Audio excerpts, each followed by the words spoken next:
thoughts on the show. Let's talk about John Fetterman for a moment. I don't know what happened to this man. I don't know if a stroke causes somebody to be a MAGA buffoon, but that's really what Fetterman, in my eyes, has turned into. He makes all these appearances on Fox News now, more than, even in doing his job in D.C., and he made another appearance earlier today. I guess my question to you, Ron, is what the hell happened to John Fetterman when all these people on the left were supporting him after his stroke and defeating Dr. Oz? And what happened to his brain? Like, I don't know what happened to this man. I used to like the guy. I don't know what happened to him. Yeah, I don't know if it was the stroke, which was a major stroke. You remember, I mean, he couldn't even talk during the debate that he had with Oz. He couldn't even complete a sentence. So it was a really bad stroke. So it very well could have been that. But the other thing is, look, we don't really know. We didn't really know at the begin with a whole lot about Fetterman. I mean, he was the mayor of a small town. He grew up in a wealthy family. I mean, he looks like this like working class schlub who, just got off a shift at the gas station.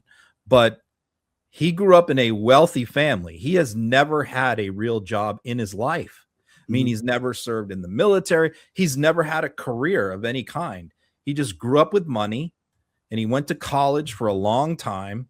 And then he ran for small town mayor, and he, became kind of a folk hero because he's like 6'8", weird looking dude, wears the hoodies, wears the jorts, and, so everybody just thought, oh, he's this funny, neat guy. And he became a Bernie Sanders disciple and progressive and said all kinds of progressive stuff. And he had his wife, I think is Egyptian or something, Middle Eastern, Lebanese. And, so then he has the stroke, and all the Democrats rally around this guy. Republicans are calling him every name in the book, Trump included. He's a vegetable. He can't talk. He's finished. He's done. He's toast. We can't elect this man. They called him every name in the book, and Democrats rallied behind him and got him dragged his ass over the finish line. And ever since then, he's just been an ingrate. He's just been a jerk. It goes beyond politics. He's just an ass. Continuing to wear that hoodie, misses votes all the time. He just hates doing his job. He gripes about having to show up to committee hearings. He says they're a waste of time. Most votes are a waste of time. This guy's never had a job. That's the problem. He has no work ethic and no discipline. He's not like the rest of us who have had to show up for jobs over the course of our lives and struggle to pay bills. He's never had to go through any of that.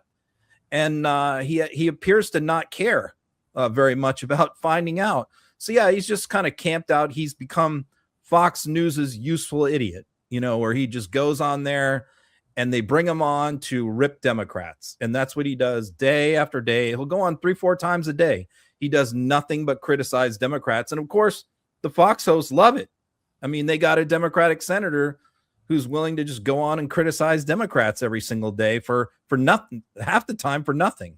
He's just a moron, really. A lot of those things that you just said about Fetterman, which, by the way, I agree with, you could also use those same characteristics to describe somebody like Donald Trump. No work ethic, never had a real job where he had to work 9 to 5 in his life, a lot of money, grown into a lot of money. So I can maybe see why Fetterman has some things in common with MAGA Republicans. It makes sense. You freaking bumbling fool, you. I didn't know Strokes turned into a MAGA buffoon, but that's exactly what you are, you idiot. Tucker Carlson is another bad human being. He's a terrible person. I've always called Tucker an anti-Semitic, racist piece of human scum. I'll always say that about Tucker Carlson, but once in a while, these people do get it right. I've been very critical of the Israeli government and Benjamin Netanyahu. My personal take is we should stop foreign aid to Israel. Now, if Iran had invaded Israel and started this war, I would have a completely different opinion. Just like when Vladimir Putin invaded Ukraine, we need to support our allies. I get that. Israel is still our ally. So if we have enemies that start a war and invade another country, yes, I believe we should get involved. That's important. But that's not what happened here. Israel needs to pay their own bills. And this is the point, whether Tucker Carlson, whether you think he's an anti-Semite or not, which I believe he is, it doesn't necessarily mean he's wrong here. Watch this. And it's time not to end it, not to set up an adversarial relationship, but to set up a healthy conventional relationship where Israel can pay its own bills and fund its own military and act within the constraints imposed on it by its own economy and population. That's what normal countries do. Most countries live with neighbors that don't like them, with whom they have testy relationships, but they make accommodations because they have no choice. There's no country in the world that acts with total impunity because it knows a much larger country will backstop it no matter what it does. That just doesn't exist in the natural world because it's not natural. It's grotesque. And it's terrible for the United States. And now it's obvious. I don't disagree. And now obviously you could say, Tucker, where were you when you were friends with Trump, when you were supporting Trump? You didn't see this coming. Obviously, we can go back to who Tucker Carlson is, the human being or lack thereof, but it doesn't mean that he's wrong there. I completely agree. Why are we continuing to fund Israel when this was not our war and Iran did not invade Israel? Israel started this war. We joined along. We shouldn't be involved in this war for a number of different reasons. But Tucker Carlson, when it comes to this situation, is correct. We can't even give our American citizens in this country that are struggling, living paycheck to paycheck, Medicare. We can't even give them food stamps and the health care that they deserve. We can't help the homeless in our own country, yet we want to keep funding this illegal war. Israel was not invaded. Ukraine was. That's the difference. And then there's John Fetterman. Oh, my God. I cannot believe at one point I was defending this guy. Do we remember when he had a stroke and the despicable turds on the right were mocking him and calling him a vegetable? I was defending Fetterman. I did not know a lot about him then. I was wrong. And while I don't think we should be attacking anybody for having health issues and a stroke, I should have never defended this guy. And little did I know that he's a sellout and he comes from an extremely wealthy family, never worked an honest living in his life. He became the mayor, comes from a family with a ton of money, doesn't even dress properly, can't even dress in the halls of Congress properly, dresses like a slob. And here's Fetterman calling us the force of good in the world after just a week ago we slaughtered and murdered over 175 school children. But here's Fetterman making the case that we're the force of good in the world. Listen to this. Every single thing Iran done and is an entire war crime. Now, we are the force of good in the world. And now that's where now we're not even 40 days into this. And now I'm reading that they're now have to force another, war powers vote. And I will vote against that now because we have to stand our military to allow them to accomplish, the goals of epic fury. So we're not the force of good in the world, you imbecile. When our president of the United States says a whole civilization will die tonight. It is interesting to know, though, that Fetterman, along with almost every Republican that is in office today, supports a madman's genocidal fantasies. John Fetterman, you're a disgrace to this country. MAGA, Iran bad, America good. I support this war 150%. I would give all of our money to Israel. I don't understand why my Democrats, you freaking bumbling fool, you. What do you like about John Fetterman right now, Ken? I do like Fetterman. I totally disagree with his opinion of Noam. I do like Fetterman. All right, can I ask you a few questions? Look. No. Oh yeah, go ahead. Ask me a question. So let me just start with my criticisms, and you could tell me whether we'll go one at a time, and you tell me whether you agree or not.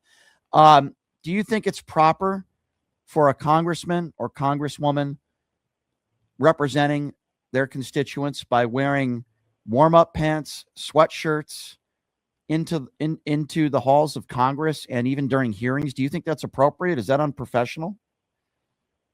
Well, I think I'm older than Fetterman, and I grew up in the 60s. Okay. So, yeah, I do. I think that's, yeah, I do. All right. So we agree on that. Trump, Okay, look what Trump did to Zelensky for not I'm wearing a not. suit. I'm. Yeah. Listen, you know my criticisms on No, Trump, but I want to. really, I understand. But let's focus on Fetterman for a moment. What do you think of ICE agents murdering citizens in the streets, which I know you don't agree with, and Fetterman having the opportunity in the House chambers today to talk about that? Instead, he decided to share grievances on mean things people are saying about Kristi Noem, calling her Ice Barbie. What do you think about that? Him taking the opportunity to do I that. think that's despicable, actually. Yeah. I do. Yeah. But if you look at the other side, look what the alternative. I'm not defending. I'm not. Fetterman. I understand. Dr. I'm not. Oz, give me a break. Listen, Ken, I agree with you. I'm not saying I would rather have Dr. Oz in there, but I want to know what happened to John Fetterman. Now, I understand he had a stroke, and we had Ryan Shedd on. I had 3 strokes. That's right. why that's why I called this. I understand. I've had 3 strokes. And I'm sorry to hear that, sir. I'm glad you're recovering, but at the same time, do you think that it's affected his brain in a sense that he's changed his views? Of course it has. Okay, it's then affected my brain. Okay, I'm sorry to hear. So not why his intellect, but his right? Personality. I understand. So. Listen, I believe that, Ken. So don't you think that somebody should get him the hell out of there? I don't think he's fit for office. Not necessarily. It depends on what the alternative is. I don't think he's doing that much damage. To be honest with you,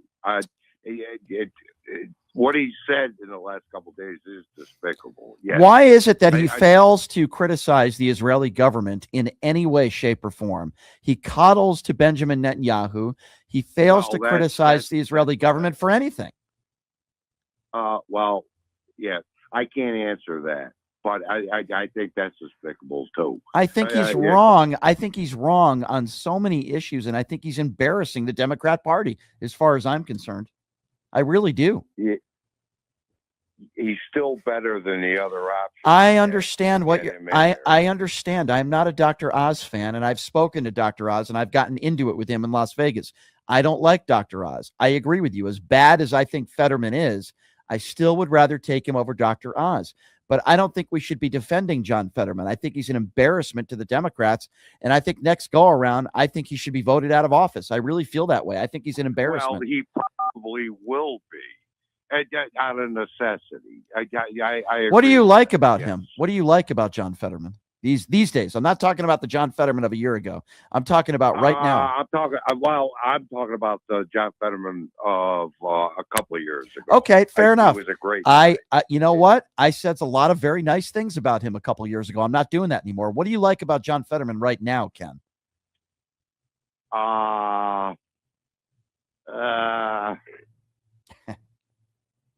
Doesn't sound like you can think of anything. I will say, I'll say he's better than the alternative. Okay, regardless, I do know he is definitely messed up, and he needs to get out of there. But I like the guy over Oz.